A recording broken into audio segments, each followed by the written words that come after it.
Yes, I don't still come. I don't still come again.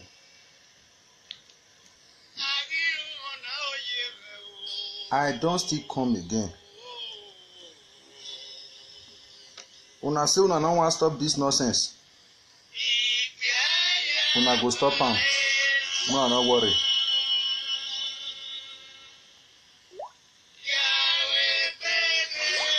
So my people, yesterday I show una something about wetin the sent come from me, which it is fake, and the something is still going on.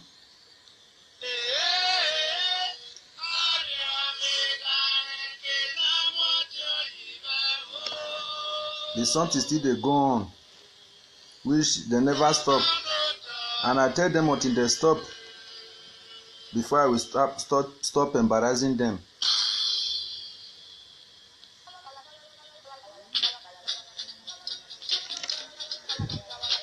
If they stop, na me I go stop. If they not stop, for where? Na so I go dey come out come dey curse them one by one. Imagine my viewers mona listen, mona see this thing.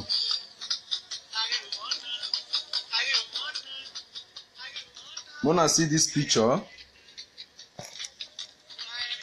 Mona see this picture. See, mona see this picture.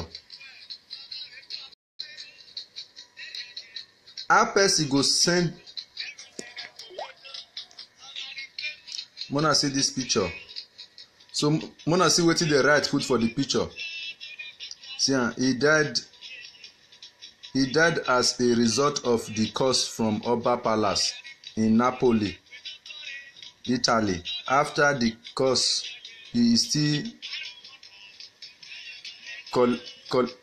collected money from the guests, which resulted to instant death.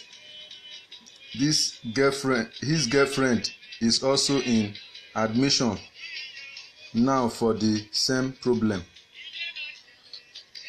How person send this fake something come for person? How? So I believe say as all of una take dey watch me so. I believe as all of una take dey watch me so. Some go dey wey go dey Napoli. Abeg if una know say this thing really happen for Napoli, abeg I wish God beg una, muna send message come, muna tell me whether na true or na lie. Abeg if person die for Napoli wey dey say the cause wey Oba cause that day, the cause wey Oba cause that day say na he kill am for Napoli, abeg muna let me know. Success Joy Mosigo, I believe say na Napoli that side you sef go still dey o. Abi Prince Ota, okay, you know my Ogbebo rejoice. I still believe say maybe na Napoli side you go still dey. Abeg una yes anybody die for Napoli say the cause wey dey cause that day na kill am. Una see am. When Nigerians go start to dey talk lie,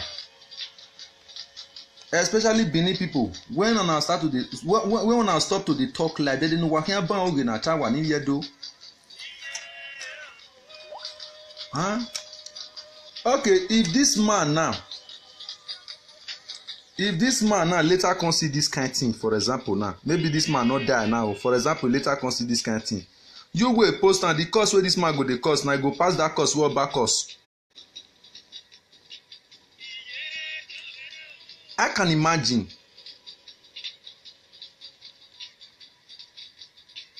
Imagine. I bet if na truth, Mona let me know, Mona tell me.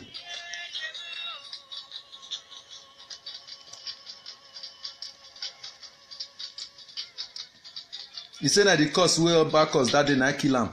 He as we dey talk say him girlfriend dey for admission, na the same problem him girlfriend still dey sick on. Why? Why una dey talk lie? Benin, Iviedo, Ivie Nigeria, why una dey lie? Una just dey post unnecessary things. post unnecessary thing, they post am for photo. Na so one guy do that, they go post my picture for photo for Facebook, he say me don die. That time I dey hospital, I no well. Why una dey lie? Why una dey talk lie? Why una dey lie? Benin people, Nigerians, why una dey talk lie? Why una dey post unnecessary thing wey no make sense? Why una dey post am for Facebook, dey post am for WhatsApp, dey post am for different social network? Things wey no just happen at all, now post am on air.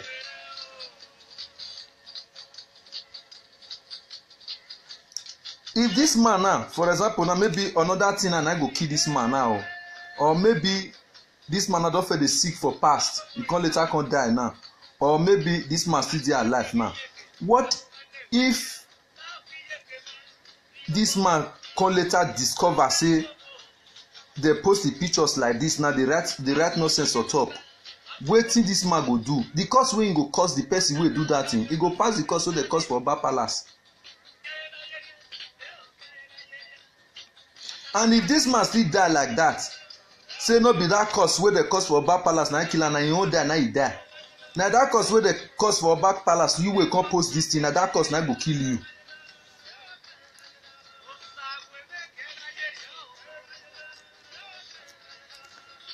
Abeg, I come ask una, anybody wey know say dey for Napoli for that place, Mona let me know this kind of thing whether it really happen. If it happen, Mona answer whether yes or no, whether na true or lie.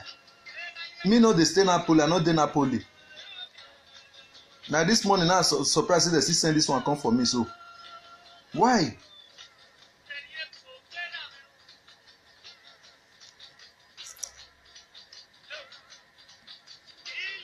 One of the lie. Wana toge. Wawa ye ya fefe wa nyenye. Wawa yo ya fefe wa nyenye.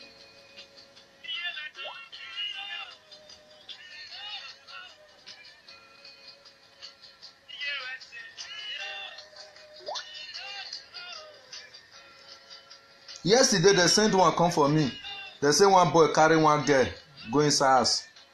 As they do finish now, the girl say one go back. Before he go back, when the boy turn to this thing, wolf for inside house. Imagine, one of the lie, one of the talk lie. Wanna stop this rubbish one of they do for Facebook, for Christ's sake.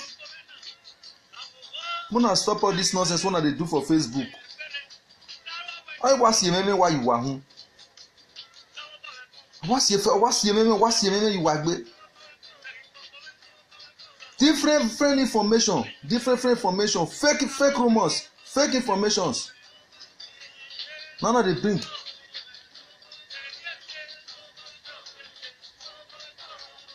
One Ghanaian actress, he act one film. That film, that girl can't see accident for that film. Then they can't costume the girl. They can't costume her body, as in you see accident. People they snap a picture, they snap her instead the girl self snap the picture. The girl can't put her for your own Facebook. Now one Nigerian guy go there go upload the picture. You can't go send her for her say his boyfriend now beat her use knife cut her body. How can boy treat his wife like this? Imagine. Who say you? Who ask you? Did they seek for your opinion? Did they ask you to broadcast it?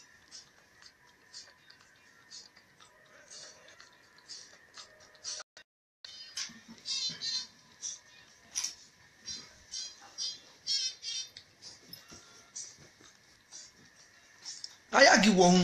They use and send you message.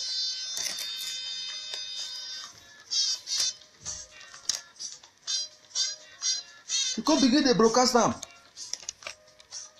How can man treat his okay? You call the use and the treating women and make women not come marry now. How can husband treat his wife like this? How can he beat up his wife like this? The people wey know the story come still dey confirm matter and say this one na film o, na film dey take am do, no be for real. Before you come go remove that post, imagine.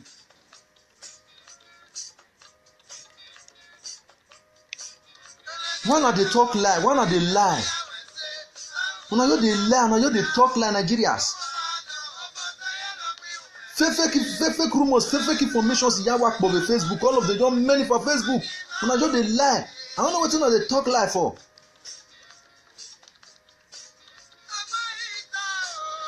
I know person wey dey use the lie dey send una message. Nobody ask una. Una use lie, una don use lie, spoil everything, spoil everywhere.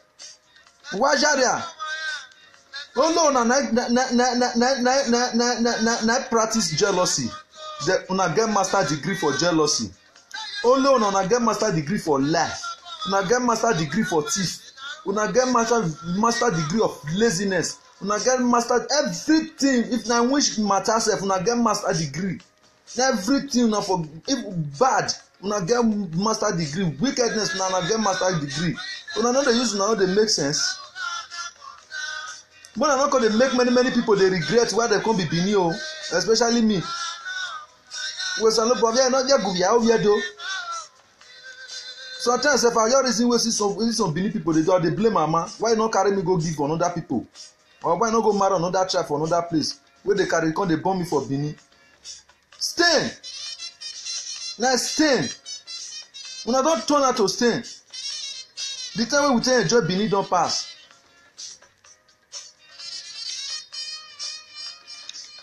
Before we dey enjoy Benin dey sweet. Everywhere good. They see better things. This time around now, so other things now we come dey see.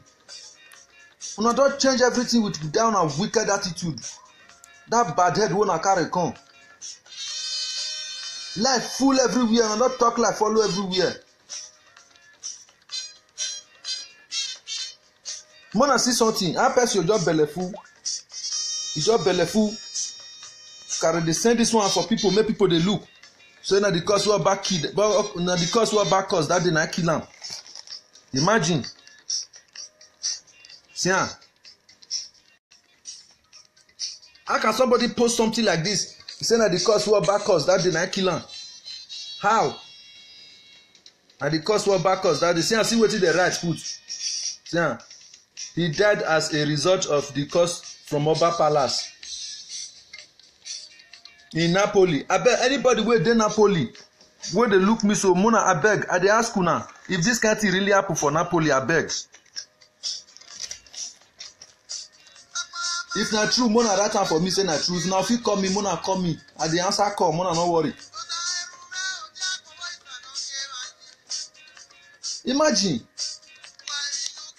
Ugwagwalo, what is your problem? Wetin una dey find Benin people? Na everything una here for dey get master degree. Una no dey get master degree for better thing. Na bad thing. Una for dey get master degree.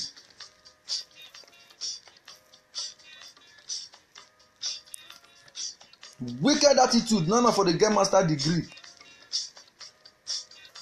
Una go talk like lie no dey finish for una mouth. Una go dey post fake things dey put for Facebook for person make person come dey look. You go even say your fellow brother sef you go dey fear am. On the name of Facebook, on the name of social media.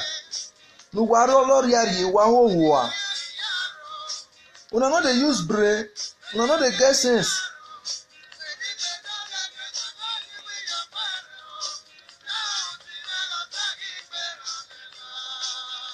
Ave mi no vete wan tabu wa. Pa post no magba post ile le Facebook bien. Wetin happen for another world, another country, another Africa country. Una come place am for Facebook now say na Nigeria for happen. Imagine.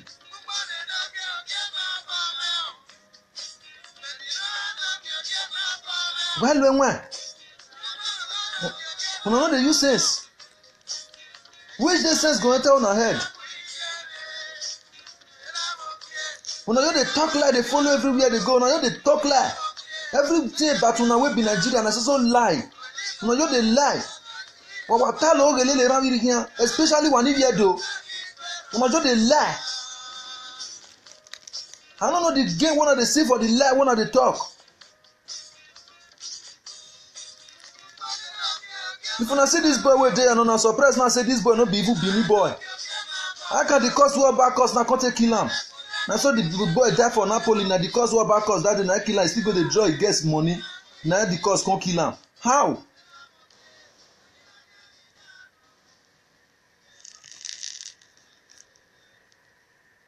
How?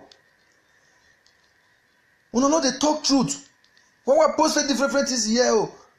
Not when he is standing, a picture get Moody and I wa post. Una forgot find the picture where the thief for kill am. Wait for the screen for ground say na the cause wey dey cause that day na dey kill am. Even that the wife wey dey for hospital una still go snap am. Come post am for here we go dey hear that one, we dey debate put. No be wey e dey stand. Even this place sef wey for snap this picture so na even church. This place no even black. E no even be like house sef.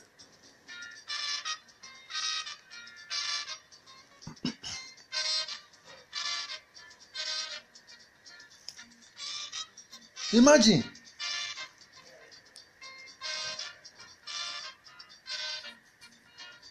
How can you post something like this? Say na the juju wey dey cause that day na kill am. How? How you take kill am? Anybody if una know say na Napoli na for come, abeg muna write for me. Muna tell me whether na true. Say yes, person die for Napoli na the cause wey dey cause that day na kill am. I want me I know. Because me no know na but I want me I know. Why una dey talk lie?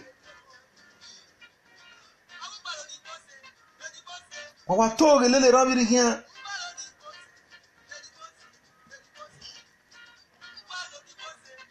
Ebony ati ebe dog adobogbo nugbe ado ya agwe we social media no. Ono ado ya agwe we Facebook no be WhatsApp no a. Na the one wey you cut dey talk live for WhatsApp but make dey post and dey follow everywhere. Who send you? Who send you? If Abola wa ya gbe ba gbonu wa ho wa agbe o. When wa do ya to we social media, when wa ya post if fake rumors. Fake post le Facebook, post le WhatsApp. Area can have post mu wa le Facebook we WhatsApp you already done. In Jesus name. Ogun hin agbelu wa ya, o wa hoho e ba bo la wa gbe. Wa ya ni do atal of social media when wa ya ri social media do atal ogun hin agbelu wa o wa agbe o. Wa ri agbon na wa na wa ri ya wa na. Nu wa de wo ba gbon. Emi asunu be Pakistan. Awe Nigeria na sunu. Emi asunu be Afghanistan. Awe Nigeria na sunu. Emi asunu be Bangladesh. Awe Nigeria na sunu. Osunu be tin awe Nigeria na sunu. Wajaria no dey craze. Emi moru wa won o wa gbe wa. O wa hohoa. Wa lu enwa yo, wa je enwa yo. Wa mi enu wa leta. Ayagi wa hu. The user send on a message.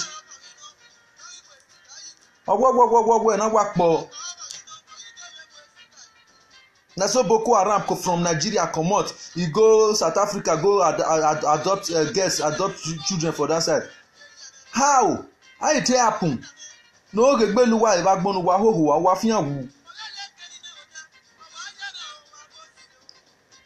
All the name of hatred, hatred no ruwe ko wa na wa ya dweki down wa dona.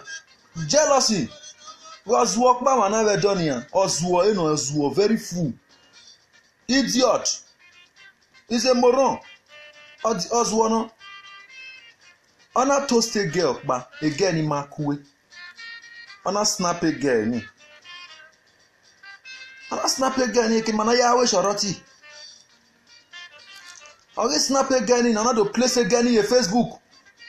Come place the girl for Facebook. You can't write something for the top say the girl get HIV. You come dey place am for WhatsApp for every dey share am dey follow everywhere, dey share am dey follow everybody say the girl get HIV and that girl no get HIV. He never too do na the same boy brother come dey toast am, come still dey toast the girl. Now tell am say come your brother na post this girl picture say he get HIV. Why you come dey toast am now? May God punish all of una.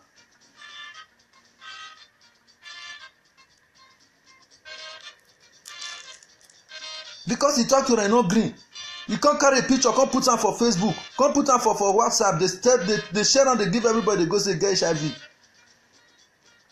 Nigerians, you toast Ashawo no green for you. You can't begin on social media, come dey talk for social media.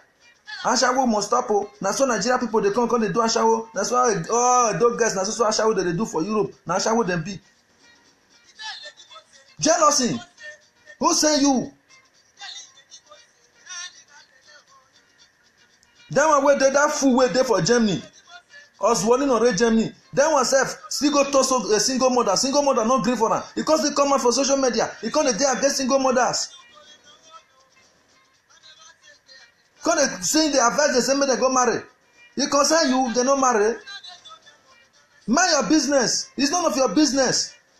E no concern you. One, mind your business. Go look for better thing to do. Ó wà gbẹ́ ó wà gbọ́nu wà hóhó wa. Ẹgbẹ́ oṣù ọ̀pá ọ̀nàmẹ́rẹ́ ọ̀làǹdì dé mọ̀ ní kàyáwé àti ẹ̀gẹ́ ẹni. Ọmọ mi ìtọ́ mú èmi ní bọ́ọ̀gì yẹn láti ẹ̀mí social media ọ̀gá tá lọ ẹ̀. Ọ̀gá tá ẹ̀ àbí àkọ́mẹ̀tì yọ ẹ̀ nọ̀tì ẹ̀bọ̀ náà bí àti ẹ̀bọ̀ náà. When the name of social media wà hóhó wa. Gbé píṣọ́ pọ̀ níbi èmi ẹ̀ Facebook ni à wẹ̀ nó dẹ̀. Èbọ̀ ní nọ sún ẹ̀ ọ̀ká gbẹ̀rẹ̀ sẹ̀ nà gbé. Yẹn náà mú láti Facebook mẹ́rin ní àwọn ọ̀bẹ̀ sùnú dání ni à. Aya kiwa hua papatalo oge ya hia fome different rumors ilele dad oge hia wa mi wa no onyu sin wa ko cool down no see person wey wan spring up mona cool down for am mona support am mona make sure say he spring up me himself consider dey spring una up one by one. No una go dey find the way una take spoil the name una take down na mumu wa yaria no wa gbe o wa gbon. People where they insult so no be na where they look me so the people where me I dey insult so people where they come out for social media come dey talk people where they post irrelevant things people where they post fake rumors for Facebook they post fake rumors for WhatsApp na dey cause so ó wà ya wà gbẹ́ ó bá gbọ́n. When Wadoya posted fake things, fake rumors the Facebook. Fake rumors no can la wagbe. If a bo can mu waya o. O wa agbelu koko so gun kan agbelu waya fefefe. Na so the cause wey back cause that day na so a key person for Napoli. Well, I never hear say a key person for Germany. See, people wey dey Germany they collect their guest money. They collect money for their guest hand. Go Benjo. Na so na here say na only Italy the thing for the happen.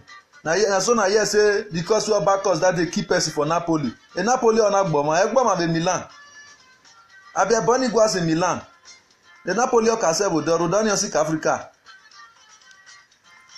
Nu wa gbe lu koko shiva bo la wa gbe ba gbon. Nu wa hohua. Because we are back us that day, he don't kill one man because the man go collect money for get hand. That same cost now don't they worry the man wife. The man wife dey for hospital. Who wa agbe lukoko shiva bola wa agbe. Then Wadoya atori. As now they come to the talk like here. I don't tell you now. Now so I go sit the fire on one by one. Mona not stop fake things where they post for Facebook.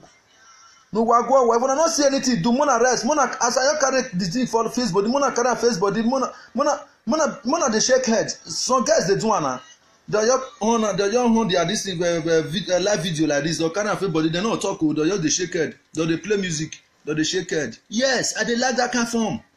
I go even comment put out say radon. I dey like that kind form. No see better to do kind of face but yeah, you go to shake head, you still post am. Everybody go to see am. We go to happy. And that kind of thing we define.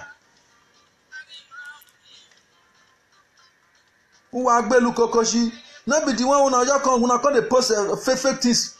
Come dey post fake things for Facebook. Na so na see where they bury Goliath. Goliath where they bury where they never born your great grandpapa.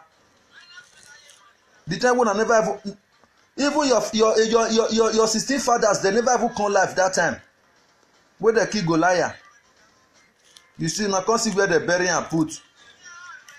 The place where they bury and put symbol no even dey there say na there they bury Goliath. Na so house. Then they renovate the house. Now they night. What we told the little Rami here. Now just they talk like they go make God punish all of una. More go kill una. Mona not stop this lie when they talk.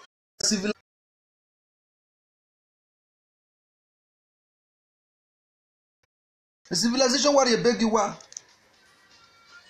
In the name of civilization. One what the whatever everything does spoil. Now spoil everything. Who was civilized? Who were we civilization? Civilization just reveals son on one. When we were civilized, he said, why are you what? Oh, I'm now. Was civilized, he born, I want to let you go. We civilized, he born, what? I want to let you go. You be Odunga. You do that Odunga, now you run come Europe. Now you dey make something dey happen for you for Bongo. Now they make things dey happen. Now you run come Europe. That is why they make happen. And a civilization, you go forgive you money now. Wari o ma inu wa gbe o wa gbon. If I bo la wa gbe. Ezu ori ebegi wa what is civilization? The civilization ori ebegi wa. What is civilization? Wo wazuo, o wa ezuo, wa mae, wa azuo, what is civilization? Amezuo. Dear Facebook, what do I post? Normal, but do I post? What do I post? Wrong information in lele Facebook. On hagi mu bieka ya fefe, on hagi mu agbo ya fefe. Everybody they fear.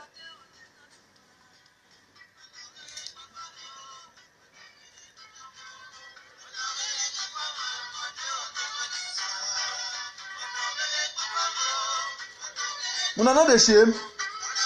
But why you jealousy riyamiya? If you do, una no use jealousy spoil everywhere. Una no use lie take spoil everything. How can somebody post something like this? You go post this kind of things to person. You go say this person die. When they say up the cause we back us that day, na kill am. Ni babola wa ya gbe bagbonu wa hohoa. Well, cause we back us that day na kill am. Mona see the picture. Mona look the picture. How can somebody post something like this? So, cause where they cause that day, na just kill am. Na the cause where they your cause that day, na just kill this man. The cause where back us that day, you still go collect get person money for Napoli. Na Napoli na the man day. Who send you? Who send you? They use and send you message. You don't see person wey die for Gambia wey they post for Facebook. It concern you. Now your brother, now your family. Now you want talk am. If that cause wey they cause that they really kill person, now you come share am, now you come talk am. Una no see something muna lock am for inside mind. Why me in work here? Work here yes like am all that see where a bonus one agbe na o. Una bo egbe. Na o gbele ya wa ne bo land iwodo. Na o gbele ya wa ne be Germany. Nuwa wori ya wa gbon nuwa hohoa. Baba no we mi ni nuwa wo wa mind no wu. O wa we baba mind no wu. O wa we baba wa si egbe ne bo ya wa wu lo beri oni. ọ ni vie wa gulo yo awerion wa o wa won sin egbe o wa te wo baba ma mi no wa ene boy na jina for example boy na ma gele wu bana be no taye boy na ma ewu na because me ma so e boy na ma na ewu bana e boy na ati egi we no do post e nia o se boy ni ati e be gba be do e boy ni rere ka gbugwe a wete wa surprise we uwe boy na to boy wa be wu na do post na gbe boy ni ati e be do gbe na a spirit organic is upon you only say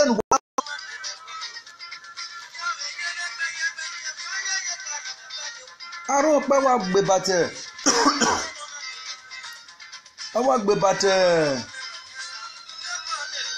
20 something years iwe wona e make nothing wa rudo oge nu watalona no what did the cause na because of this lie one dey lie just spirit of jealousy wey dey with una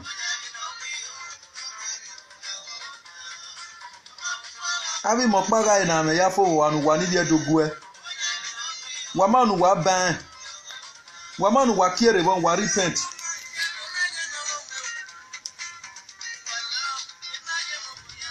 wa dey social media wa do ata lo oge no oge gbelu wa iwa gbon nu wa warrior nu wa hohoa na me be general Koduwan muna go ask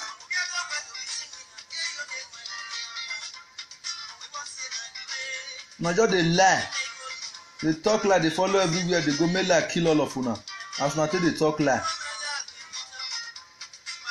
man and woman now we no come no talk lie pass for Europe all of una just dey carry dey talk lie dey follow every junction dey go everywhere dey go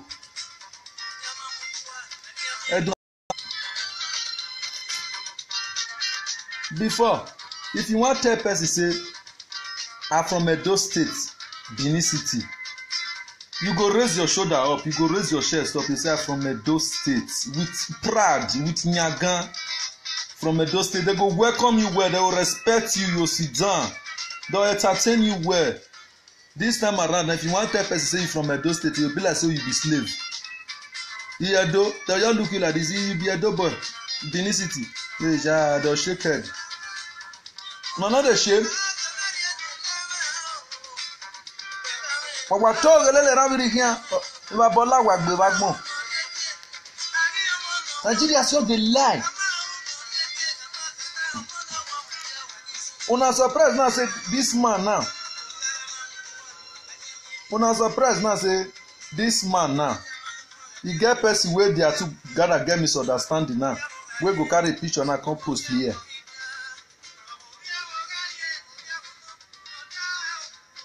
imagine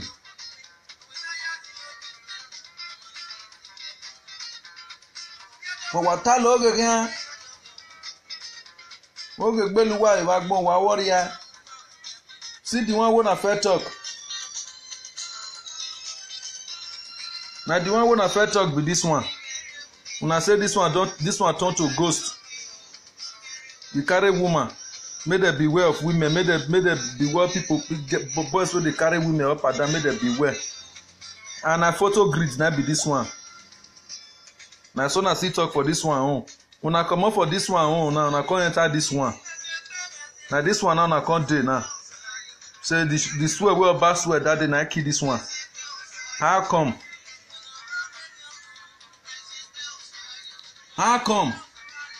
if abola waya gbe wa gbon how come dem no dey gree dey see person wey dey talk truth oge hio waya nu uwa hohuwa waya wunu viokpo we no rie be we kita bia be no dey but how na say this person now say na we cause wey dey over cause that day na kill am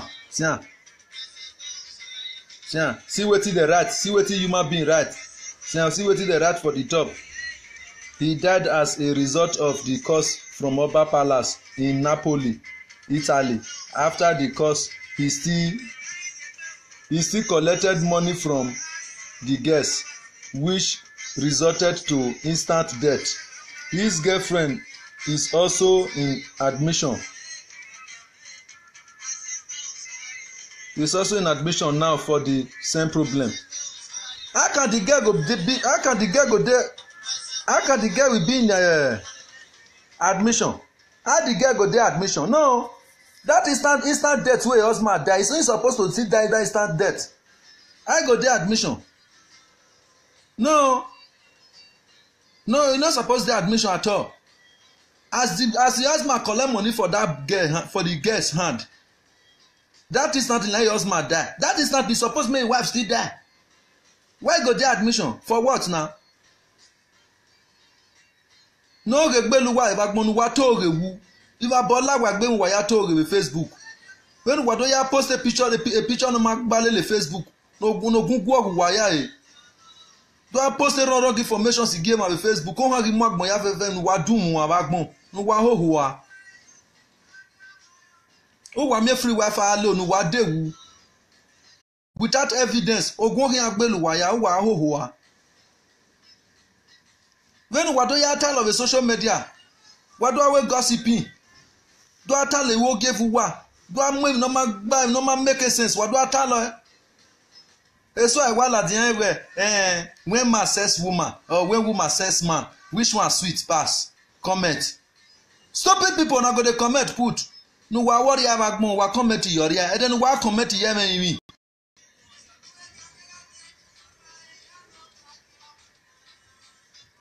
No worry about more.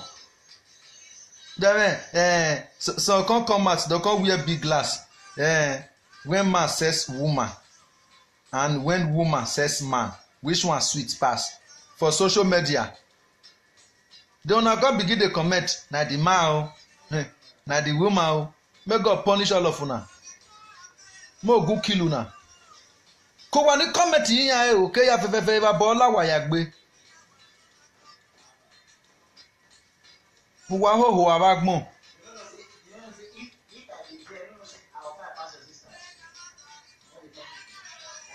What do I tell her? Me no sit tell her me you wa gbe. Mo na no stop am. I come for una. Ira eze yo gudun wa. Wa ga mi wa you wa mi oro wa worry. Mo na no worry. Mona no worry. If I curse una, I can't stop am. I saw the person die for Napoli. I never see any of my members, any of my followers away from Napoli come. I dey try me I even get them, make they come online. I wish they fit come online and make I know, me I ask them whether anybody die for Napoli. Say na the cause wey back us that day na kill am.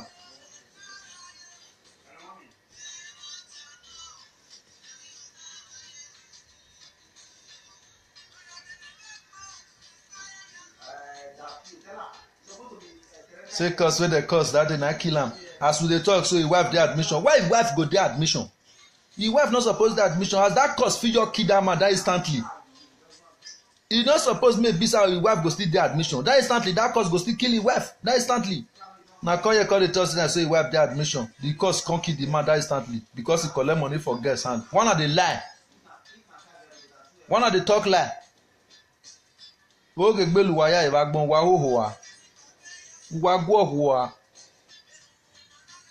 Abe ne hwe mu nwere ni omu wa na. A boyfriend do why wa mi or wa mi wa ru lemu na ojo ran. Na ojo ran kan social media.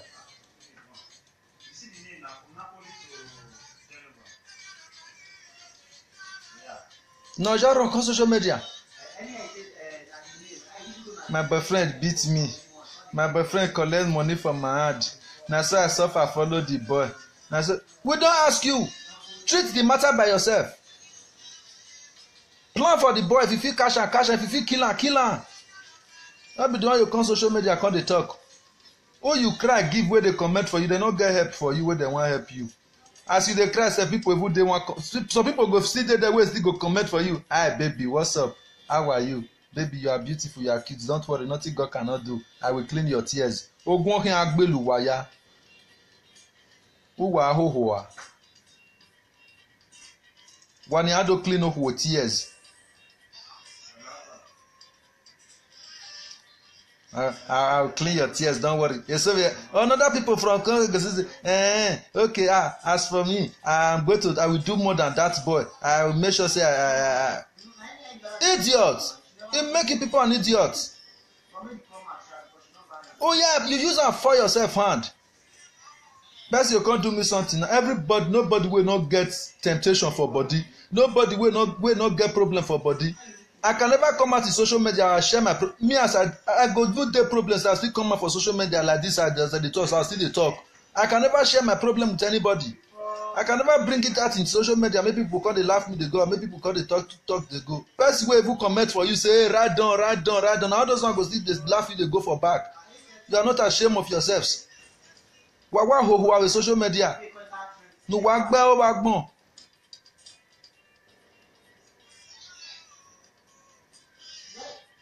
Imere nu wa I come for una. Nu wa zuwa. Ezuwa wala wa gbe wa wetu wa swag. Ezuwa la wa gbe wa wetu wa wise. Ezuwa la wa gbe wa wetu wa civilized. Ezuwa la wa gbe wa everything about you people in Benin. Everything about Benin people, every Nigeria people. Oh you wanna be fool. Ezuwa ya fe wa kin. If you see some Benin people, you go dey pray say God, I thank you when I come from Benin. Some Benin are too responsible. They are too nice. All those one wey nice, una wey be bad head devils, una don even virus themselves. No one will nice again sef. Before, if you see Benin, na with pride. You go tell say I am from Benin. Now with pride, you go raise chest, you go raise body. Like me, I dey use am make nyaga that time. This time around, I fear no dey let me dey say Benin again. Na Moroccan I come dey claim o. Where are you from? I say I'm from Moroccans. If you look my document and I Benin Republic, na dey right.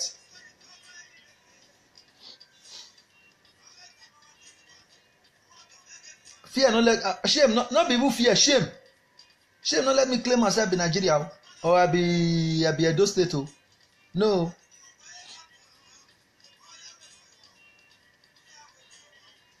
I'm from Benin.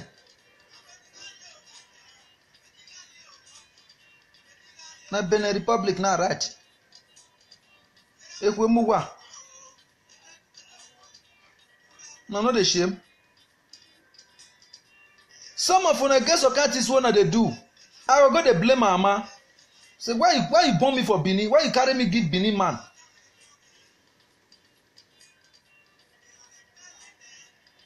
You know if you go another state, go carry belle for that side, you born me. Go they born me for Benin. For what?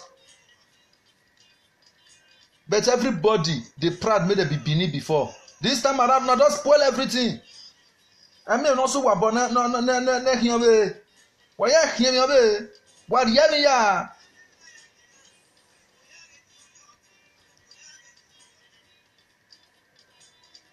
What yemi ya? Where? Agbon fi were. Wa ne man agbon fi were. Agbon de fi were. Be na agbon jeri oyeje. Be na agbon jeri from Erigodo. The time right from our 80s. If I don't know 80s, 100s, 150s, 500 years ago. As life be that and I so it still be no change. Una wey be the people wey dey the life, wey dey the world, na change and na changed life. Why ya him obe? Wicked leaders everywhere Benin. Bad leaders, corruptions, full everywhere. Una no dey talk about that one. Una come here come dey talk about unnecessary things. Abe ni magba. Come dey post fake things for Facebook. May God punish all of una. The way una dey post bad things for Facebook. Wa gbe o wa gbon. Why una no dey look cities, una no dey look states wey dey around una. Una no see as dem be as dem dey progress. Una dey fall, una dey say na civilization bring na come for una. Something go sup for Benin like this, you go run meet policeman. Tell police, police See wetin dey happen. Policeman go follow you reach there. You go reach there like you surprise na the policeman na cultist. Person wey follow you fight na cultist. The same court na the police dey. Policeman no go arrest am. You go leave am. That waru the matter for your hand. Na you right to they'll turn you to person wey wrong. Corruptions. Una no dey talk about that one. Go to na road for Benin. Everything spoil. Una no dey talk about am.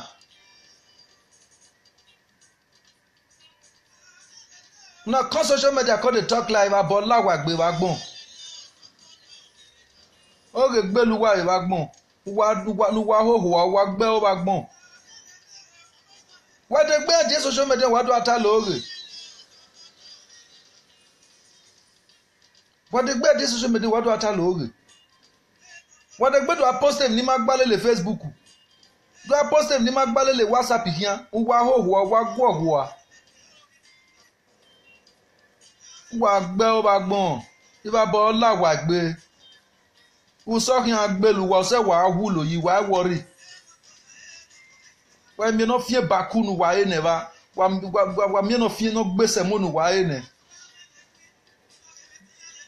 oya gbasa we ya yi go de bia mu gi wa nenu wa won wa ire fun la jan wa so post ni magbale le Facebook hian nu ba bo la wa gbe wa gbon wa hoho wa nu wa gbe o wa gbon wa mi no gbese monu wa nu wa ene oya yu he gbasagore ne wo ni na odo yu go ni de bia nu won nu nwihu wa do post bi magba do post le Facebook do to do mefun do agwa lo no ata we Facebook nu bom wa ba gbon nu wa hoho wa iba bo la wa gbe benu wa ya laja we social media benu all of una the way una tell all of una benu wa ya laja mefun da gbe social media do ata lo do atem na wa ma se ogun hin agbelu wa ya wa bom won iba bo la wa gbe wa worry eni wa ya fe adogbon na ye list ya egbon na list so ati e ladian popa e ri awe brother ni race pain bodo awe sister ni re Holland nene mi na ba bun se niyan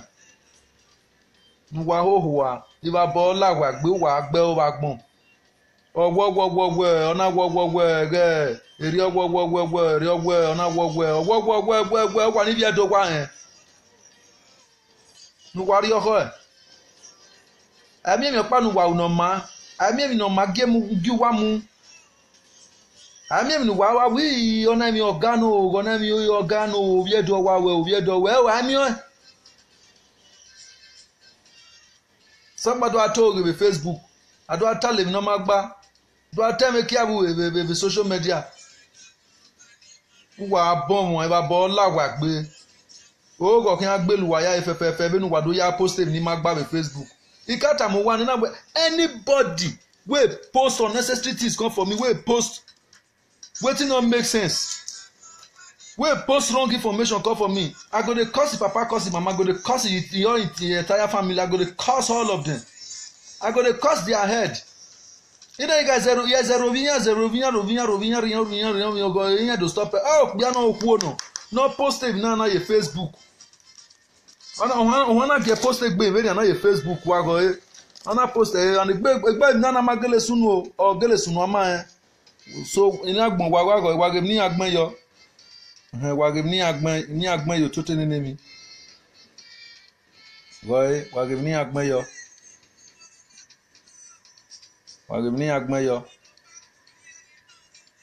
wa bege bia no ogbodo no post on mi ye ho very na oga wave no ni egele kana wo sunu ogele sunu oga ma no ma ni na gbon ma egbe mi na gele sunu ona do post e Facebook we na ogun ba gbon wo hin agbe okwa na denya ba no wo ogbe o fi awede no rogwa onupo no ogbe we bo na ede gbe mi emi mi agbon ya we mi o ma ede gbe mi go fear anything we put in hand for this Europe e no go prosper for am na so die go dey down na so fall go dey fall e no go die na so fall go dey fall all im mates go come pass am in Jesus name person wey post that thing ohamu wa Where the post be have ni magbani where the post lele me one in one where nobody should try post such thing to me. How can some my very good friend in your work like Bliss Kiara Bliss in your work cause not be your own. See I person you post something like not the one that still post yesterday oh this one is still another one. See I dey find person wey dey Napoli wey go tell me the truth. Whether the thing really happen for Napoli, see am. In your work Kiara Bliss go it you ni agmeyo. Owe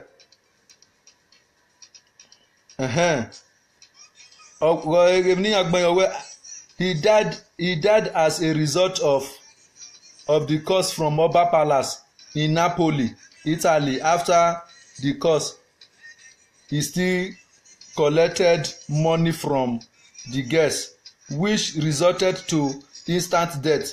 His girlfriend is also in admission now for the same problem. How you go die instantly where your girlfriend go die admission? Your girlfriend not supposed to die admission. He's supposed to die. Your girlfriend supposed to die instantly now. No get belu waya e bagbon wa nyo gere na riri wa talo oge kian.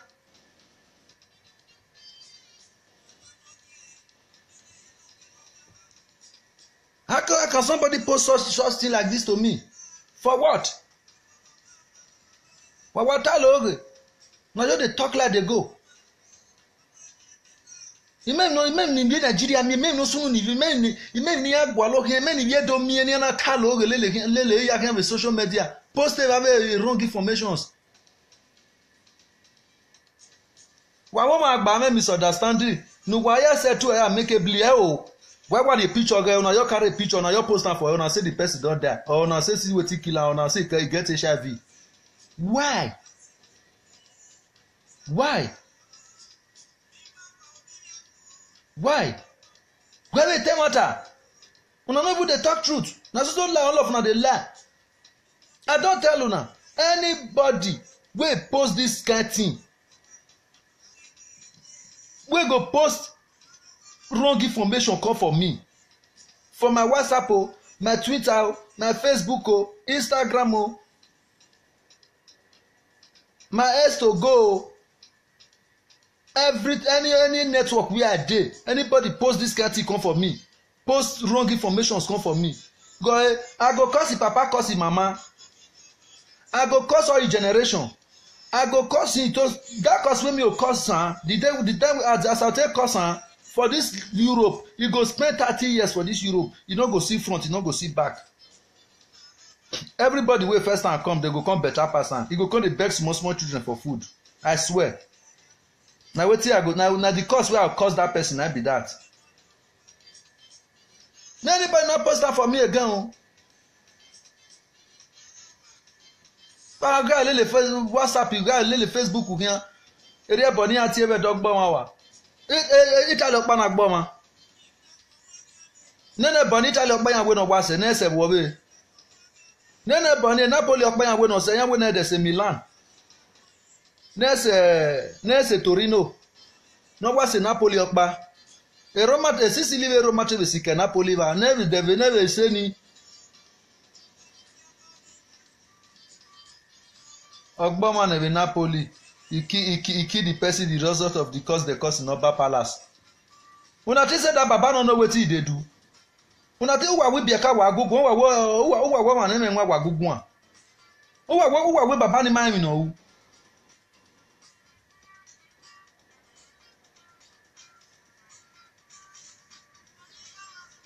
Una think say baba no know wetin he dey do. Make kill everybody. Call the tough fake FIFA if this to me any awa we do make women. There's nothing. They just want to make they just because they know if they not do like that, they no cool down. When I no cool down, they not do like that. To me, major reason I say maybe ni awa we just now wa mveni awa we ni oga wa no wa ma we ni na gbon ya cool down. Yes, nene mi ave do tu agbe teme. Nene mi be tu agbe awe keke ni agele ti e boyo ni awe wa ma work very You think they don't know what they are doing? They are not saying that, for example, say yes, nagele, everybody go die. You will even post this picture yourself, you go still die. Why born on him? Una think say na child juju, na child play juju be that. Everybody go die. If they really say make them arrange that juju well, make them arrange that juju, everybody go die. You think that who are Baba mind no? Na kan ye kan dey talk unnecessary, kan dey do atale ni ma gba be Facebook, do atale ori e bo ni ati e do gbo ma wa. Eri ogbe na be Napoli o kan na gbo ma wa. E gbo ma be Milan. E bo ni ya do no net kian se Napoli, o met kian se mi, o met kian se wo be Italy na. O met kian se wo be Europe na.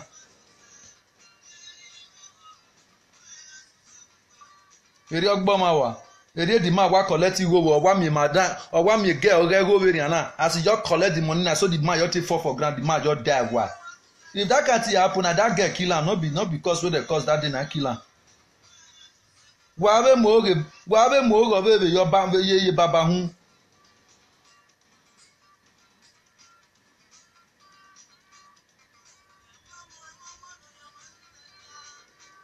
Wa onu wa be mo go be ye baba hu. Eri oka mu gwa nu gwa gari asa na o be gibe no na gwe bono ti e be dogbele ma na be dia o wa we baba man no ba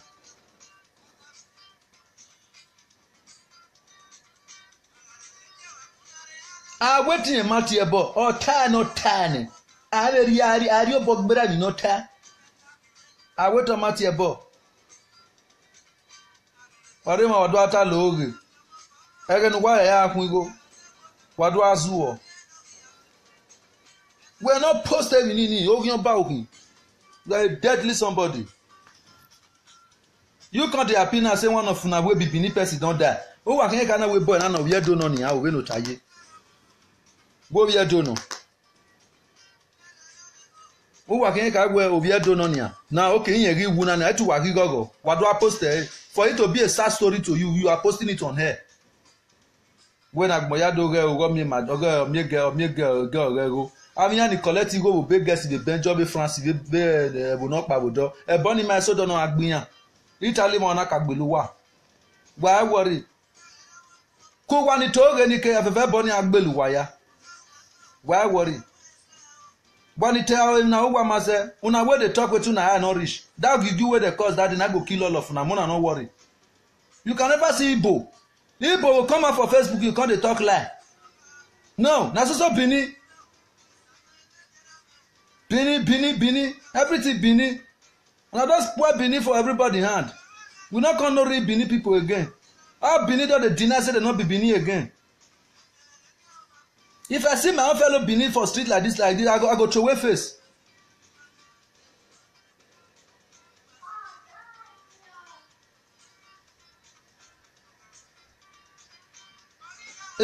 My Nas, you know say na Nasi I dey always dey call you Nasi. I not be Bini ago. I be Igbo. My name is Ugoma. Yes, na be my name o. I not be Bini again. I not be Bini. Na my mama carry my belle go give them for Bini. My papa na Igbo. Na Igbo I for come o. From Inewi, I be Inewi boy. I don't change am. I don't change am. I know the first thing. If they don't they do well for Benin, not be mama carry me go say I got be their picky. Now me will still go back and still go tell them say I be Benin. If they don't they do well. If they don't they do well. You don't see your names we arrive for there. Okoduwa Ugo Irabo 1. I am still the general. My name is General Ugo.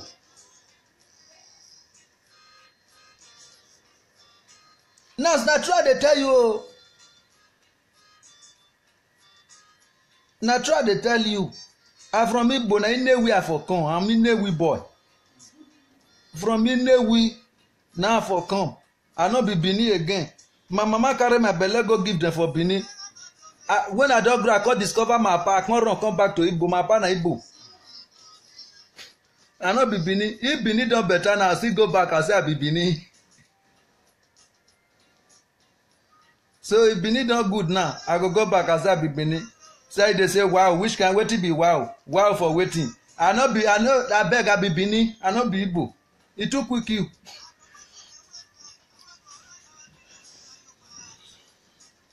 So abeg me I talk to my people.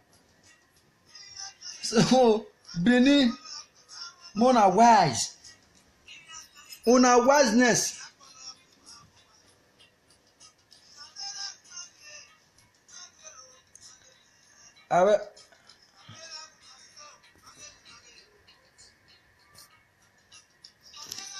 So Benin, imagine guy go sample himself for Facebook for picture. He go place like he go expose his breast. Which name? He go write Benin name put. Those are so precious. Name me precious. Imagine Benin. You go naked for everything wey just come. You go just turn on another thing. Why worry? Mona no worry. Mona no worry.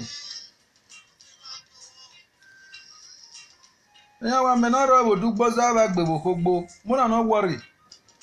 You people must stop that wicked attitude.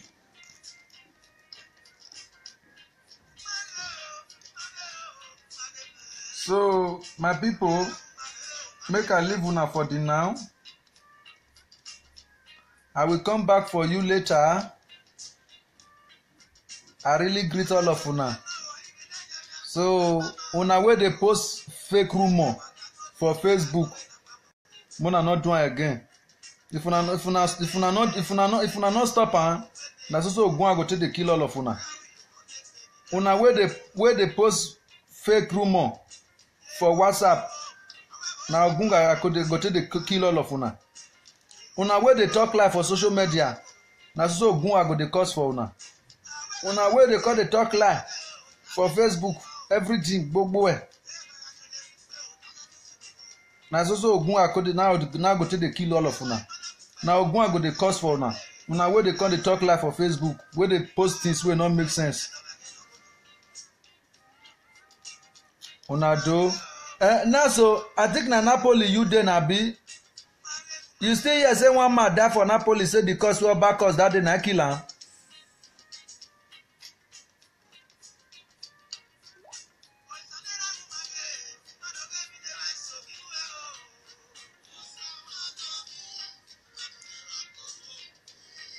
Prince John Odubu, we basically Napoli wodo.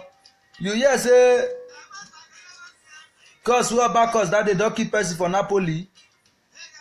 They say one man die for Napoli as he collect money for get hand. Na true? Who dey there? Aga wa Don Brown. Maybe you say go still near Napoli, or maybe you no go there Napoli, or any place where you dey. You don hear the rumor say they say that cause wey they cause that they don keep person.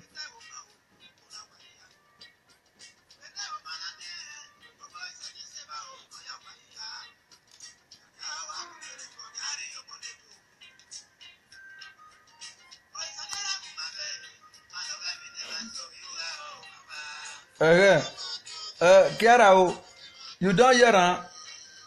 You don find the information? You don hear am say the cause wey the back cause that they don keep person for Napoli?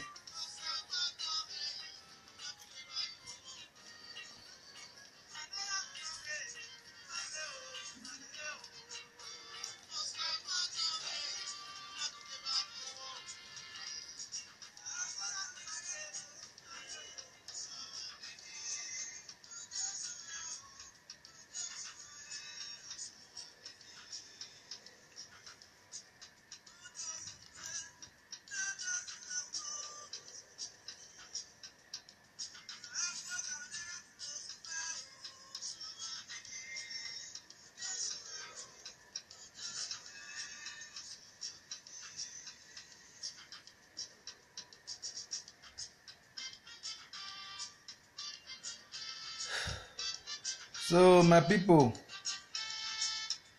na later things so I greet all of una. I know they stay for Italy, oh, my beautiful. I know say not be Italy you dey, but at least whether you don't hear am how they talk.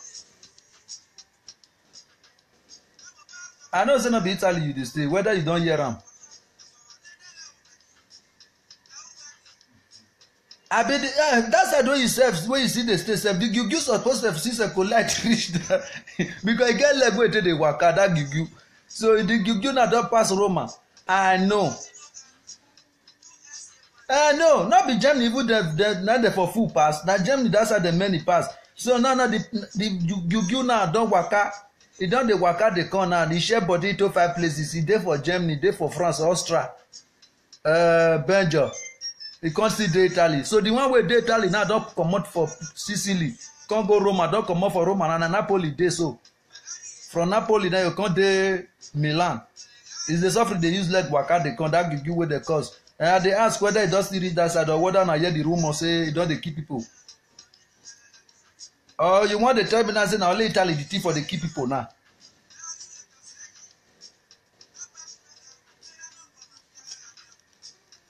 Uwe ke ka me na wi Italy okpa nene ni na wa gbe na ya. Ọmọ eso do.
So my people, as I tell una, mona help me dey beg Benin people, mona help me dey beg. Benin mona dey beg una sef. Mona no dey over dey do something. Over dey do something. Hello. Go again. Where?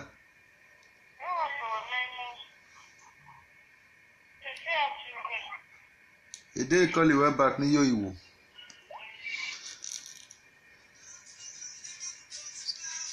I never hear something like that, boss. So when I hear you never still hear. I just dey hear for your mouth now, boss. Really? I go see na this morning the poster come for me now. You dey there? See am Kiara. See na this morning the poster come o. Sorry.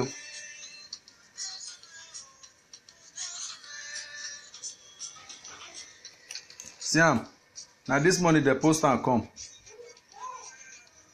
Siam, read what they write for the top. I think Siam, I say Siam, he died as a result of the curse from Oba Palace in Napoli, Italy. After the curse, he still collected money from the guests, which resulted to instant death. His girlfriend is also in admission now for the same problem. Atuna here.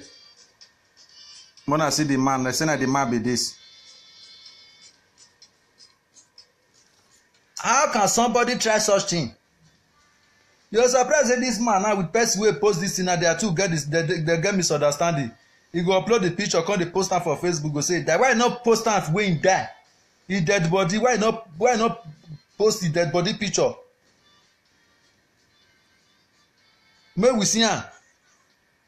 Or may record am as he take die. As that as the girl they give am money now he die as he dey die. because definitely as the death wey dey get dey give am money is the people suppose dey there wey go dey record am. They never put they not put that one. They can't go put the picture wey stand snap for parlor. No, it's not so.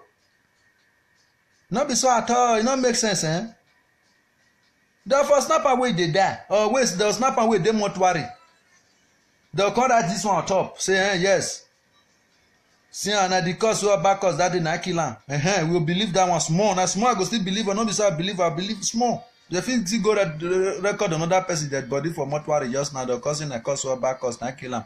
Go put am for Facebook. Then they go post the picture where he stand. Kara reasoner na, may you reasoner, you self reasoner. This one not reach where person dey come social media call dey talk. And I'm asking you umoma. Ye me aye bog wo hiya ya. Ya fe. Now you take kill all of una. Mona no worry. As now they call the change the talk live for Facebook. Now you. Now I go take kill una. Mona no worry. If I carry Bible face una no quit there. Now you. If for example say that boy really go there, go say he want go collect him money. Yes, he go fit go collect him money because Baba no talk make they not pay. Money wey take carry you come, you not pay. That money wey take carry you come, tell am make calculate am for you. You pay money, may go cover up for the place where for take that money, take carry you come. If you not fit pay the rest, leave am. But give am that one wey take carry you come.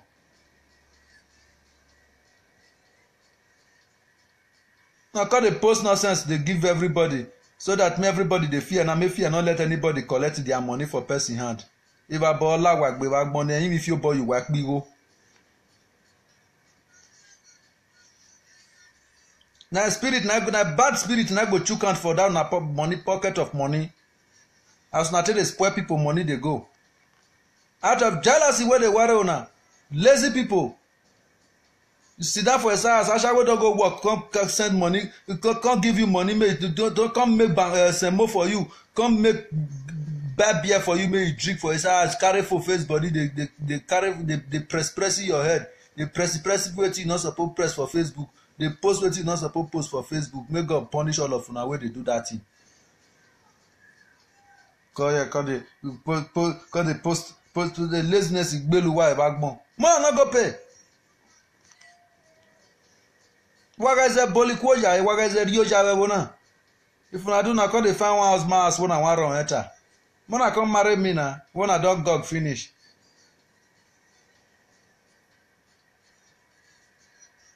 May God punish all of una wey dey talk live for Facebook. Unha muwa. Nigga, usa mani say no ya muwa la webo. Usa mani say orisu say ne ogbojagbo uheni ya kun igo ni ya muwe la webo. They say the man died where he want collect money for a girl hand. After when no bad don cost, now the man can't die yesterday for Napoli. Now let Napoli now for the die for that side. Lazy people na Napoli that side for the see them. Onu wa ya mi ega ya wulogodo. Why we say dia more not die reach this side though. Make that Gugu where the cost for Benin, make the kill una for Napoli for that side, may not kill una reach here. For the, I did believe my people for this side. Gugu know the Gugu where the cost for that side, not they keep people for this place where me dey so. You know they keep person for here. Now Napoli for that side, now Gugu for the kill una. So make the Gugu the kill una for Napoli for that side, may not reach here. Now so na post water, una post water come and say na fake water. Say na so the water kill 3 people for Napoli. Na Napoli for the key. He never key for here. Una costly post carrot. Na so they chop carrot for Napoli. The person chop the carrot finish now I can't get HIV. Napoli. Na Napoli that's still for the apple. Na so one girl fuck one boy fuck one girl. The girl now they get HIV. Now as we dey talk now so the girl the boy don't get HIV. Where he dey? Camp for Napoli. Na camp go kill all of una. Na make una no dey quick see paper so. As una take dey talk like And if una don't get paper, no get money. As una take the talk life for social media. Mona not worry. When you do ya ta lo give social media. Do wa ma be mi be wa de gbe mi be webo. Webo na wa gogi yi. Wa gwa le deportation wa be mi. Wa ze boliko ya e. Wa do ari e abo to ti bieka. Ado ami we nu wa dagi pase ni abi hu oba bieka gege do amu wa la wa ho be 2020 euro. Nu wa me na mi ra de. Eru wa akin wa ni do ato give social media since wa me winner. As una not get work. Una not get work. Where God go down town and body now say small children wey senior na pikin una last born for house go come the fuck una for here. How much? 5 euro. Or you go even make some for una go shop. Go make some for una go shop, you go fuck una put. A gogging. Waga is a train station. Where do we now we ban oge na TV social media? We ban me down a post TV social media. Ave me down ave wrong informations. We post ya lele ran we don't have mo ave ma ya fe for when game barokbagi zo bozo we. On the name of social media. All the more wicked thing one they post for social media. Things wey happen for another country now, come they post and send on a country for happen. Make God punish all of una. If I born like wagbe wagbonu wa oho wa gwo why worry? Any guy to comment to you and you have the social media dokpa. When wa ya agbo vegbu wa nu wa ri agibere wa. Why worry? Area in dan can have if you bought down you wakbo. Why dey gbe mi go be webo wa gwo wa. Why we gbe ban wa surprise we aga wa we mi ku wa be nu wa ya re social media na ko we mi ne we anya ko we ku wa we social media no wa je for 35 years u wa re o do betu se u wa re wa se ye wa bi kian pupo wa kian pupo se fun we fon da gbe wa kian wa de wa mu fon da gbe wa kian e ke nu ri aju mu fon da gbe wa kian o wa ye 30 years we o mi pe bo o mi ego o mi kan. We are going to care with a gbe ni gigwe ke wuregbe iba bola wagbe uwa hohoa na God go punish all of una na ogun go kill una muna no worry as na so na no stop am me I go feed the fire una and anybody wey see me for road anybody wey know anybody wey see anybody wey find anybody. He see me for road. Me, General Okoduwa Odogun. A man of Tiba caliber. The man that fight with a python with empty-handed. Anybody. We know anybody. He see me for road. He say me I wait. He begin to talk to me anyhow. Or maybe go come ask me say wetin I talk that day me I call repeat am. Go that day, afanu hune gia de le hune te all those small thunder go dey fall top of your head. You go dey see and go dey experience and go dey see a thunder till dey fall for person head. The way we are take draw rain with am. That day, the way we are take dig, e like make there be 500. The way we are take follow them up and that place wey we for dig and that place they go come turn to moat. I swear to God, that place go turn to moat that day. I go turn that area to mortuary. That day, anybody wey see me for road ask me that thing. I go, we Boma no, Edo State no, Eko no, any place at all where anybody call me, see you, sit me down, they tell me. I go turn all their land where they get to bury ground. Me, I know say I go down.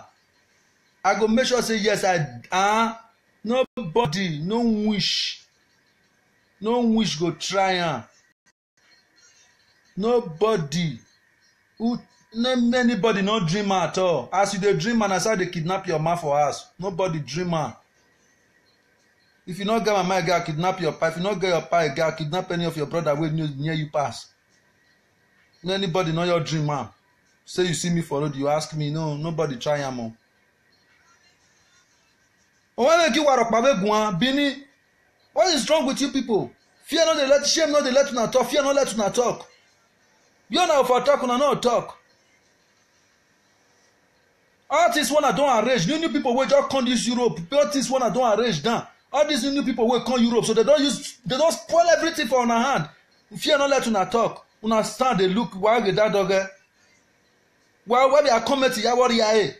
Why commenting ya no wagbe lukokoshi when the comment ibe yin ya e ni. I mean no get tell what about no they talk truth. No they talk like they follow everywhere. Wọ́n get wagun ya gun wa bomb wan wa oho. I tell all of una. I tell una anybody we call the talk wetin not supposed to dey talk for social media na ogun go kill am. When waya when waya laja be social media do ata lore. When waya laja be social media do ata lo be social media ogun hin agbelu waya. Una wey dey post fake rumors for social media na ogun go kill all of una. Una no go see how take do better thing. Una wey dey post fake thing for WhatsApp, Imo, Twitter. Now God go punish all of una. Ogun go kill una. Una yeah. So na today topic be that. Mona no worry. My sister, now you dey come. You no quick come. I want have close self.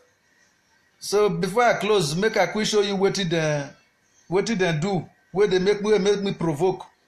No, this one not be even the one wey they do yesterday. Oh. This one is still another new one of Jesse. Oh. Jesse Siamo. This one is still another new one. Oh. Not be the one wey they do yesterday.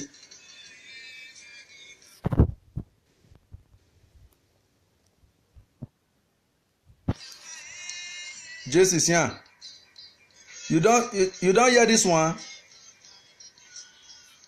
He say he died as a result of the curse from Oba Palace in Napoli, Italy.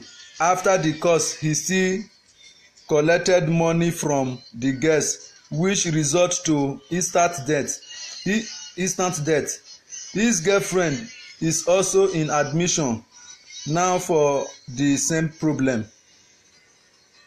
At least, yeah. Now the man they say be this one. They not go take the picture wey dey mortuary o. Okay, me I never close am. Okay. I think una see am. They not go take the picture wey dey mortuary. They can't send the picture wey in dey stand. Okay, you never hear am. Just you never hear am. Okay now. Now this morning I will wake up come meet am wey dey send am call for me for my WhatsApp for even if still dey Facebook. Imagine why people go dey talk this kind lie.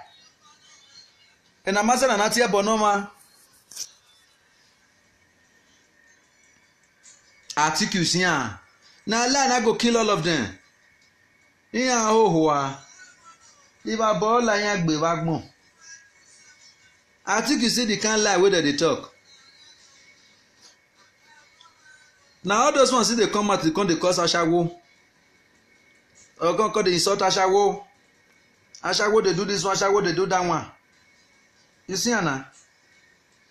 When I make a banner, you come surprise say maybe this man now no go be Benin man.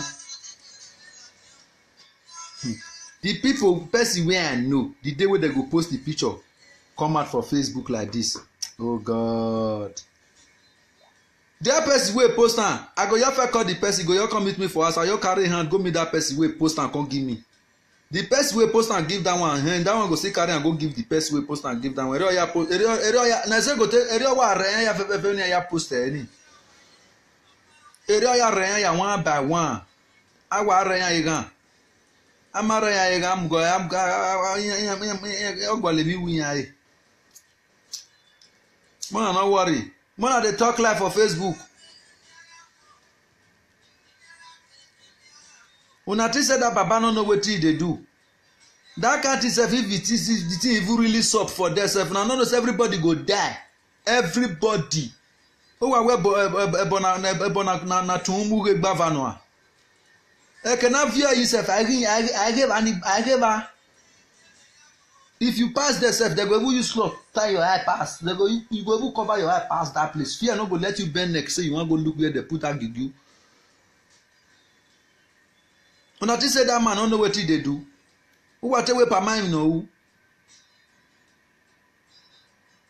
Na come here come dey talk unnecessary lie, come dey talk lie wey no complete. So the lie too much so my people una no dey talk lie again abeg. I use God beg una.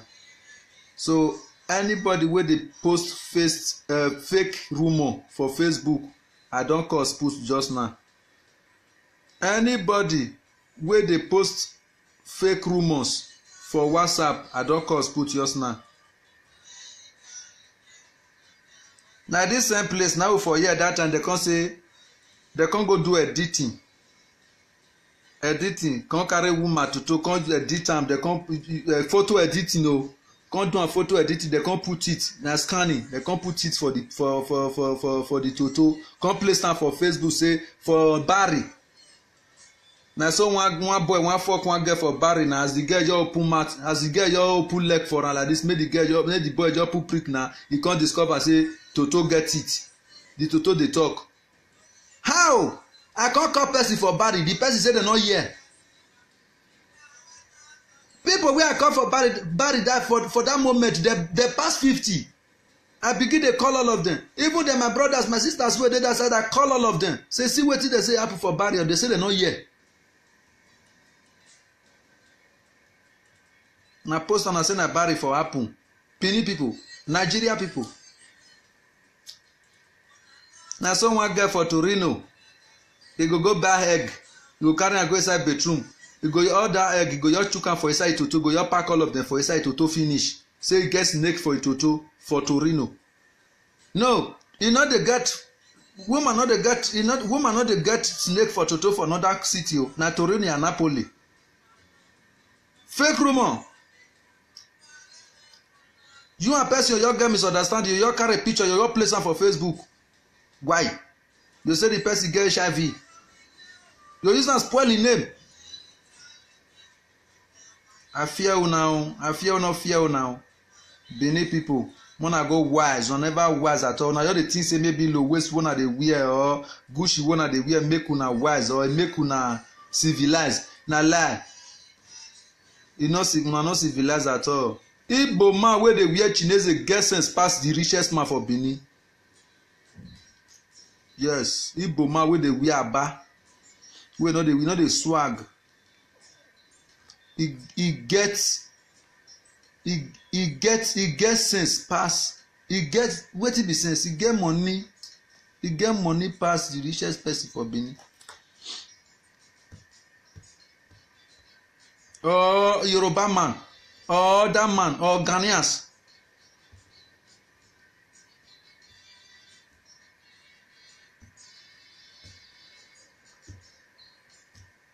No, no dey shame. Na to come social media call dey talk lie, na be una own. Una go find better thing dey do. Wa boiler wa gbe wa gbon wa oho wa. This one na part 2. Part 3, na that one go worse pass. Tomorrow, I still dey come for una. Tomorrow, I still dey come for una. I know say before day break, na still send another one come for me. I dey wait for una. Una no worry.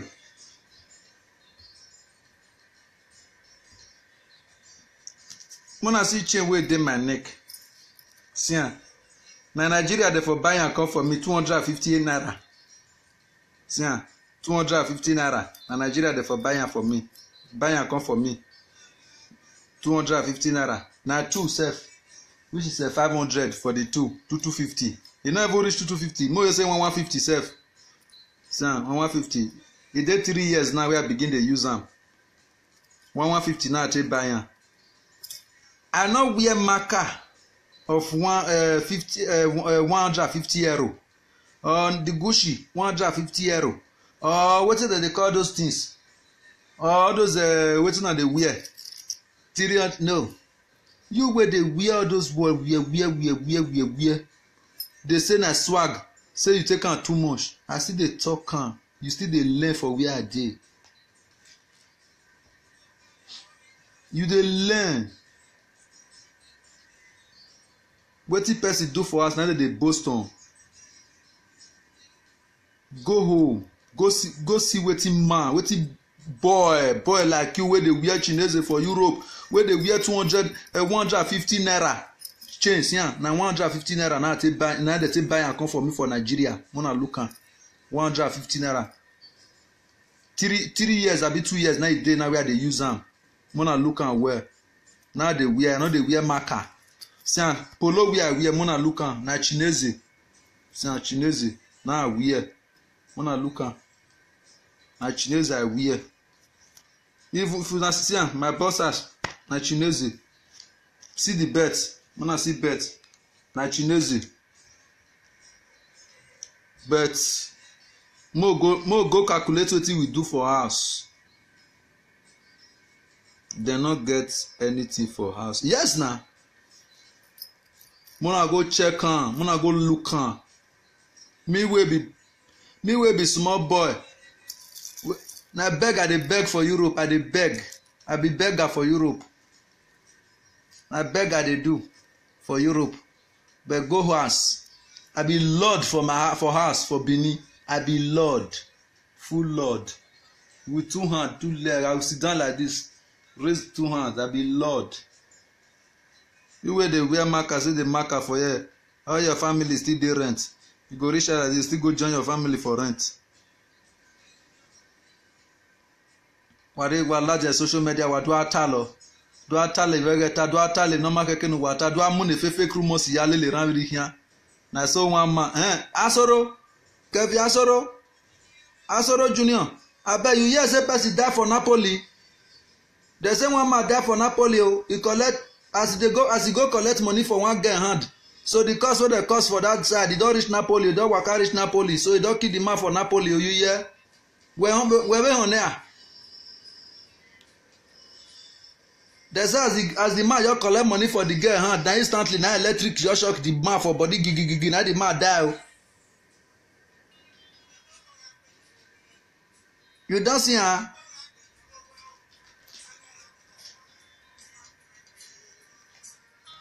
Oge ni ata. Veni amana ban oge no ogun kin agbeli yan ya one by one. Asoro see the man. May I show you the man? Now this morning the poster call for me. I not be waiting the tell say happen na happen look am. Ina wa frame me yo viero hun. Go e. Give me a frame yo unwo man agbon. Owe go e. He died as a result of the curse up from Oba Palace. Atuna sian. Italy, Napoli. Sian. Imagine. They all frame up. They all frame up for the man head. Look at. You see the kind devil where beneath people be. See the kind devil where idiotic people.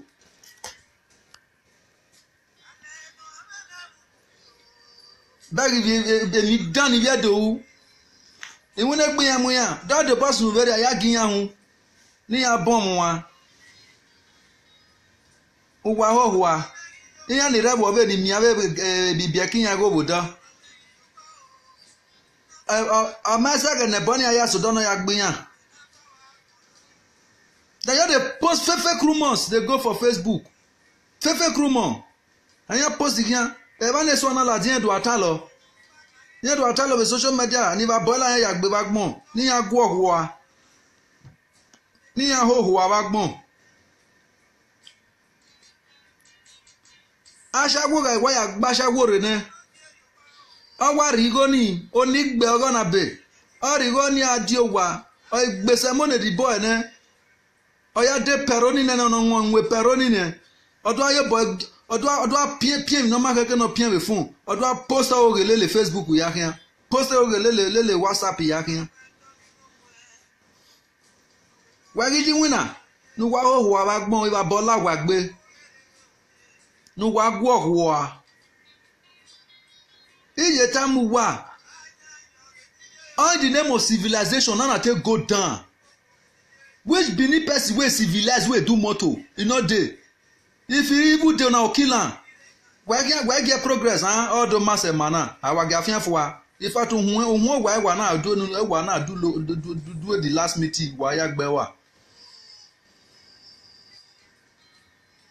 no be any man we go fit boss come out we go say get creative nothing one of the fit create na to dey jealous on yourself why you jealousy gbelegbu wa gossiping jealousy oge wa fun wa ya nu why wa kinu to oge lele ran ri hian na dey talk like dey follow everywhere ba bola wa gbe wa gbon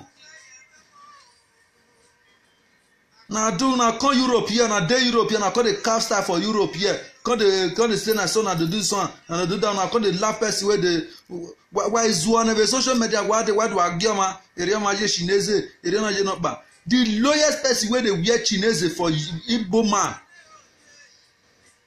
or Benin man wey know wetin dey do wey wise really Benin wise man na chinese dey wear for here e get money pass you wey dey wear market get money pass your power wey reach wey get money pass for the richest person for Benin say oh the man get money pass am na bastard billionaires dey this place then na chinese dey wear ekwe muwa na to say na by swag na by dey wear Gucci or na by wear that one na by wear this one na lie na use am fall una self hand na dey use am dey down una ref who why ya go down tell me say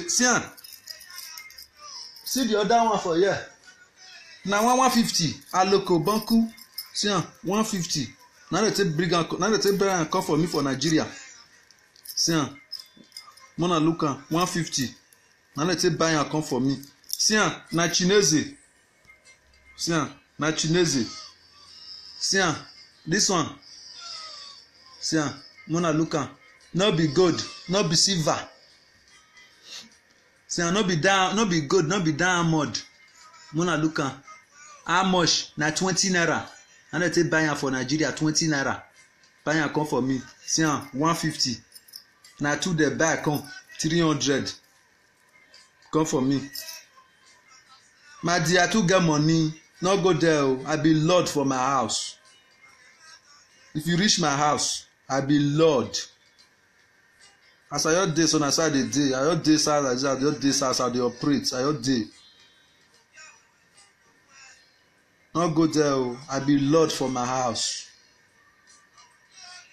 you wey dey wear marker here you no fit boast come out you come out you come dey tell person say person no dey try you come dey tell person say who be that person that one who be that one who be you na come social media come dey fall person hand come dey say oni no je chinese oni no je no ba I agree that one sef come still dey follow dem dey make math dem no dey jam person like me I no know why ihe rovi me what's the name rovi and okay at least everything yeah it be mi okpa bo no tie o be tie bo me ori ni me be ori username mi me ba o ila dia we no be tie bo gun me mie o be tagun me now cause he come out come dey say yes na chinese better style now dey wear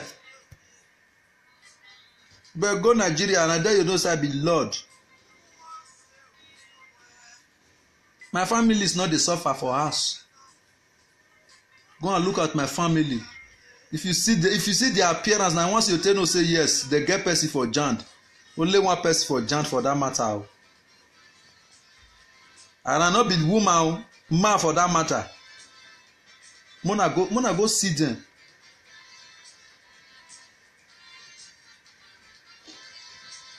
Ade ma wa do ata lo be social media wa gbe glass no kwa wa gbe ya o ne wa do ata lo ere Joseph gbe Josiah wa do atem na wa ma se ogun hin agbelu wa ya fefefe wa do ya ata lo be social media so I rest my case this one na the part 2 tomorrow na we will do the part 3 before they break does he send another wrong information come cannot send the ere o cannot send the egiomani o ko ni no be ga e o ogun hin ya gwo hin ya fefefe wa except it will be a believable information now I go say okay yes this person try na so it really happen say no happen like that, he come send am come for me, wrong informations, come post am on head the way we do this guy. Ogun ya gwo waya, mu wa ho wa gbelu kokoshi. And one guys ni lazy ve mi obe. Una we lazy. Later waga igog na when wa go lo word on warulela. If una know so na dey hold anybody money, muna go pay am o. Muna go pay am. E bonoru we gbe ni oka gbelu wa. Okay. Okay, wata na we a boy na ni agwo ori mi o ma go na wu. Ori mi ge go na wu. Better gonna gbana na alu go na ya mwe ga ni re. O ma wu o wa ma tani o. Wa ma reva. E ban kin awu. Wa gbelu kokoshi. Oga to bo wu ehi e gege ni ewe. Agbon de gbe mage ni we bo. Ana to bo wu we ni ebo no gele gbe. Agbon mage ni we bo. Agbo biara I don't want. But well, do mati asigo no fia we. You go no ya mwere ni biye biara ne. Simple. People should go and pay. I know we don't call. Wani yeme jinja the swagger likbi ya wani hu. Mona stop am. Mona open door for any man wey come to now. Mona open door for the man wey be say yes, it's abi. Not be by wetin he put on. Not be by cream wey rub for body. Not be by bleaching. Mona carry una head down. Una wey be men. Mona dey take time. Mona dey use sense. The cause wey woman dey cause una for this Europe, na make una no dey better, na make una no dey do better thing. Na better thing when una dey put hand no dey work for una. Una wey be men. Na the wicked things when una dey do women for Europe here. Yeah. Because una see say all women just sara lapa dey pack dem dey come every day. Everywhere na so to na full everywhere. 2-5 naira. The fact na free of charge now. All of una ya see me see am.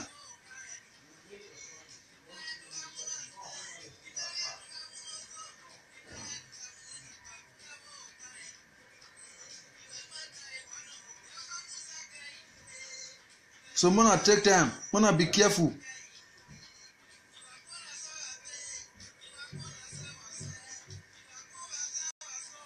So na the end of my topic na be that one. Jesse, na tomorrow things na.